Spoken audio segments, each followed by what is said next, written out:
So, ito pala yung mga kapugso, ito pala yung tatlong pagpilian ng light ito. May paganyan pa yung slow light, saka yung paganyan. Tapos, pagkatapos, ito mga kapogs, ito yung insert mo dito pala. Wow. Ito i-insert siya. Ito, pag malubat daw. So, hindi ko alam kung tama-tama lang siguro i-charge. Ito. Tsaka dito sa sa baba, ito yung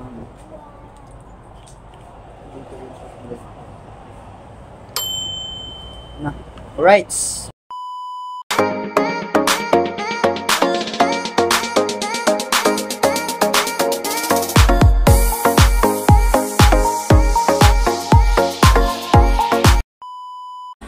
Alright. So for today's vlog, mag-unbox ako ng to self-stick tripod na ginagamit ko na ordinary muna kasi wala pang budget, wala pang income. So ipa-unbox ko, excited ko to ngayon kasi first time ko maka-tripod ng gamit na to. So try ko itong dati kasi mga boss, itong yung ginagamit ko katong practice pa ako mag-vlog. Ito yung mga ginagawa ko dati ito. So, iniram ko lang ito sa sa aking barkada. Pero maganda naman ito pag mahilig ka mag-selfie pa ganyan. Pinindot mo na pero yun. Kasi ito yung bago kasi yung mga posts ito. Hinihintay ko. First time ko kasi makaganito na sa buong buhay ko. Medyo mahal ito sana ginagamit ko. Unboxing natin. Excited na ako to mabuksan kasi hindi ko pa ito nakita na may i-unbox ko to. So medyo ito kasi itong ginagamit ko ito. Hindi itong dati, so ito na ito pinakabago. So, ito na, buksan ko na. Excited na kasi ako. Yung ingay ang mga aso. Tingnan natin. Wow. Ano mo? So may dito, may instruction. Kaya kung mga alam natin. So may siya, mga instruction o procedure. So hindi ko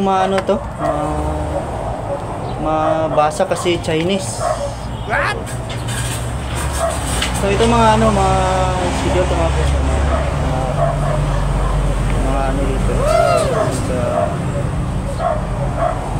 Hindi ko maintindihan pero pag Korean maintindihan ko. Ito yung mga menu niya kung paano siya gamitin, kung paano ilagay itong phone o cellphone. So ito yung USB. Pero mas maganda ito siya. Sorry, inuubo ako. Ito kasi parang type C ito. Ito, tingnan mo. Maganda ito, type C. Siguro excited na ako makita. Dati kasi mga folks, sandali lang muna. Dati kasi yung una ko talagang ginagamit na monopod ito. Una kasi nasira na, lagyan ko na ng pangitip dito. Dalawa ito. Ito talaga ang sa akin, sa pinsan ko. So hiniram ko lang yung nag-start ako na vlogs. At saka itong dalawa, itong ito yung sa barkada ko, isauli ko na lang to kasi may bago na kasi ako nito. Excited ako ma-unbox ito. Yes! So, malaki, medyo parehas lang ito, the same lang sila. Medyo mataas siya, no? Magkaparehas lang ito ng taas pero iba lang ito medyo kaparehas lang ito mataas. So, ayaw ko na itong gamitin. Isauli ko na itong isa sa barkada ko. Sa kapitbahay ko lang to. So, ito na nga ang inaantay ko. So, inom muna tayo na kape. Coffee lover kasi ako. Pamili kasi ako magkape. Sarap kasi. Wow. Sarap ng kape kapag kapag malamig ng panahon. Pero ngayon mainit. Pero napilitan ako magkape.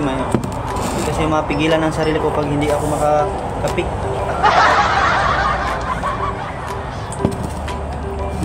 Ito na yung lagay para maganda pa dito, may lab pa. Ito na nga, buksan ko na. Ito yung pala ang laman niya. So ang pangalan niya ito, no, selfie stick tripod. So ito yung yung laman niya. So 1.mm medyo, so medyo mas mataas pa siya kaysa dito. Sa ikumpara ditong ito. Yung nakita kasi yung nagbenta na marketplace, medyo selfie stick selfie stick tripod R1S, pero hindi ko yon pinili kasi ito na lang kasi medyo malaki ito. Maganda ito kasi medyo matibay kasi yung isa, yung tag 250. Ito mahal ito, tag 400 sa pagbili ng utosan ko lang yung auntie ko na magbili kasi kinamad ako magala. So ito na, buksan ko na talaga para inaantay ng lahat.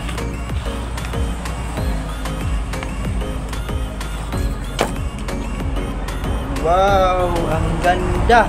Ito na pala yun, no? Tingnan niyo mga kapogs, ha? Ang ganda pala. Hindi ako makaniwala. So ito yun naman, mga pogs, ito yung may ilaw dito.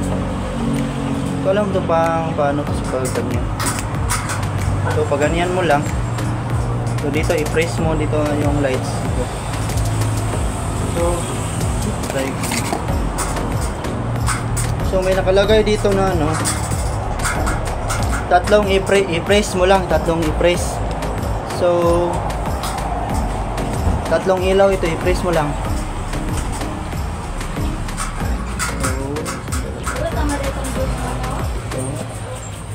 So i-press mo daw yung instruction dito, hindi ko na kasi Chinese.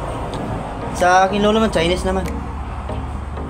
So medyo umilaw siya na ito yung natural lights. So ito yung tatlo pala.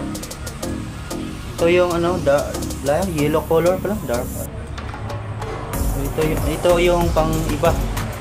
Para siyang ganda siya. Medyo sa tingin ko medyo mahalin para medyo mahal. So maganda to, malaki. Kasi dito ito wala kasing ilaw, ito isa pa sa mga old na monopod dito, maganda talaga. Ito mga ilaw dito. Yan, di ba? So tingnan natin sa ano ko muna para makita niyo. Sarap pag kasi magkape, mahilig kasi ako magkape.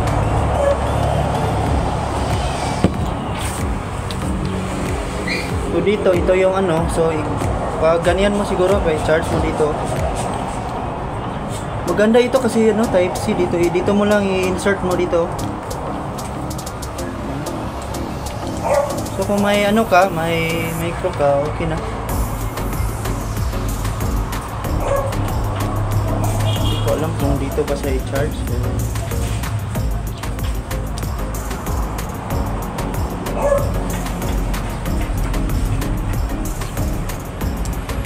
Maganda siya. Dito yun naman. So dito naman sa baba. So dito ito yung may price dito tatlo. So dito kahit saan ka mag-select. So dito yung camera. Ito yung parang music. Na-inspired ako na-inspired ako mga kapogs kasi ibang level na to. So wala kasing budget na pang yung magbili ka ng gym ba, mag-unbox ka ng pang vlog. So dito mo i-press mo dito. Kasi ito yun ganda siya. So kapag maglagay ka ng ganito na phone, dali lang. So dito mabukas mo dito. Ito. Yung dito rin sa laman dito.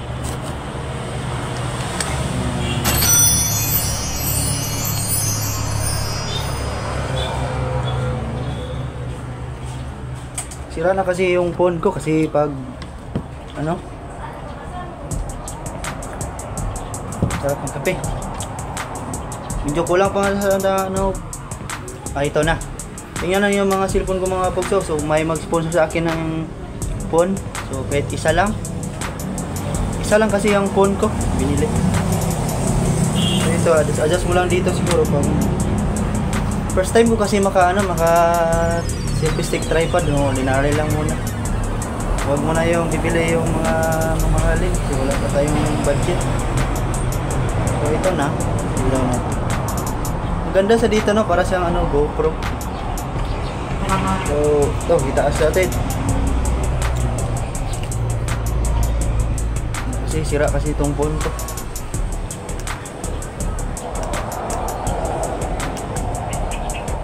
So tingnan natin dito sa ano kung gaano sa kataas, kung totoo ba dito yung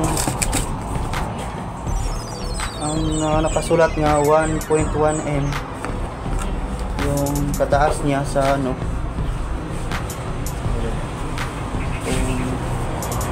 kung gaano siya kahaba. Ano yun? Tingnan natin mga kapugs. Excited na ako mahila. Hilain ko na. For the first time sa aking vlog. Ito na, hihilain ko na talaga. Tingnan natin kung totoo ba talaga yung 1M kasi ikumpara dito yung dating ginagamit ko. Ordinary lang kasi ito.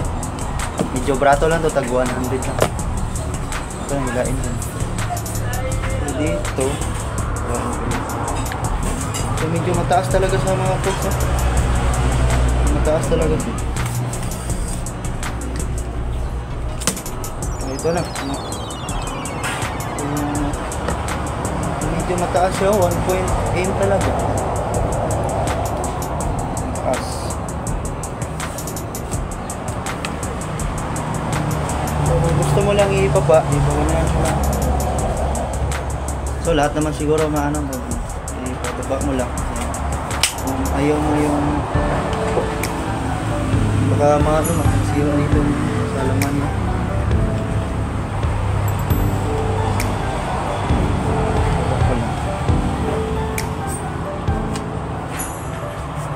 So ito na pag ano gusto mo pag liitin mo lang ano yan. Yan ganito ka na. Wow. Pag ganyan siya oh, ganda pala tingnan. So ito yung pinakababa na niya pag hindi ko ihila ng taas. So ito ilagay ko dito.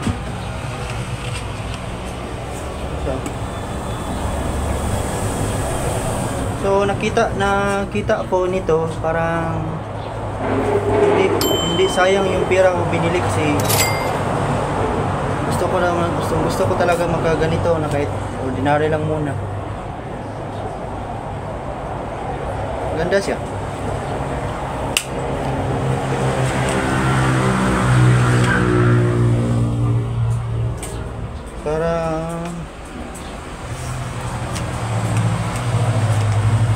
So sa mga vlogger na mga ganito ginagamit niyo. So okay naman siya, maganda siya. Parang hindi siya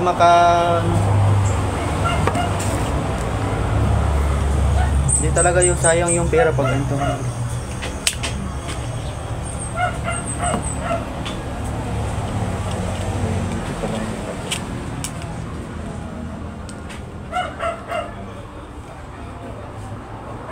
May ganito pala dito para hindi yung pag ilagay mo yung phone dito, hindi na siya magano dito. Kalagay dito. So dito, mga tanggal-tanggal naman dito. Iwan ko naman dito. Ay, hindi.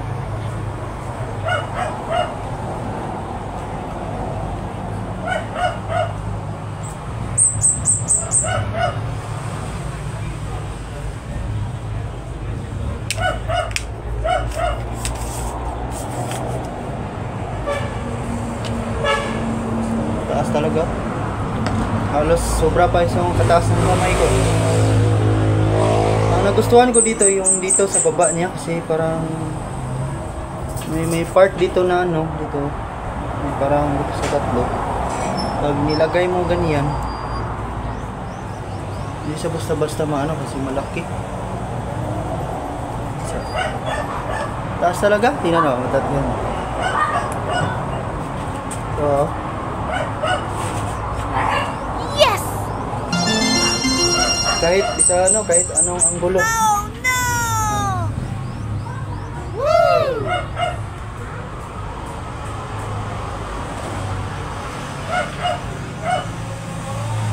Siguro kapag mag-try ko itong gamitin ko itong mag-vlog, kahit saan siguro, mapansin talaga yung sa mga tao na nagpa-vlog ka. Malaki talaga siya. Nakita yung yung mga ginagamit sa mga vlogger talaga, yung mga stabilizer, mahal talaga yung mga ginagamit nila. Vloggers, yung mga si Diwata. Wow! Ito talaga yung si Diwata. Ito ang gagamitin ko pag bumalik siya sa Jinsan.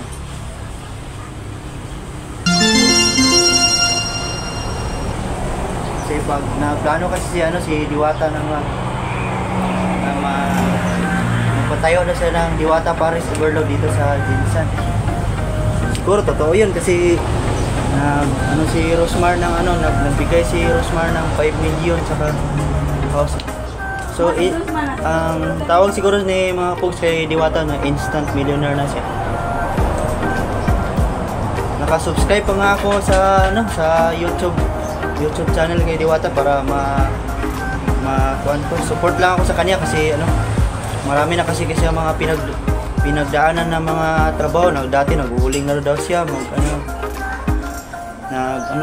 nagtrabaho din siya ng construction, kahit anong mga trabaho ng construction. Dati daw nag-uuling daw siya, tapos tumigil daw siya, tapos nag-isip siya ng mga maganda ng mga nagtinda sa mga pagkain. Yun doon na siya nag-umpisa,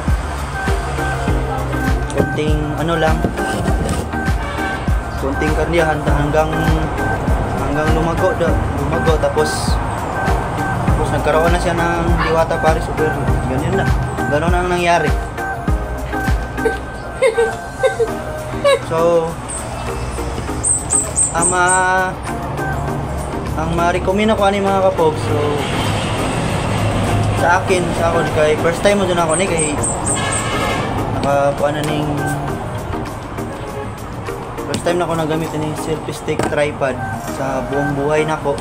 Nagsugod ko nag-vlog October 24, 2023 pala. Kay akong pinsan mo po, vlogger siya. Ito nga, ako po, gusto po nako. Di po, dapat daghan ng vlogger, mga halos din po.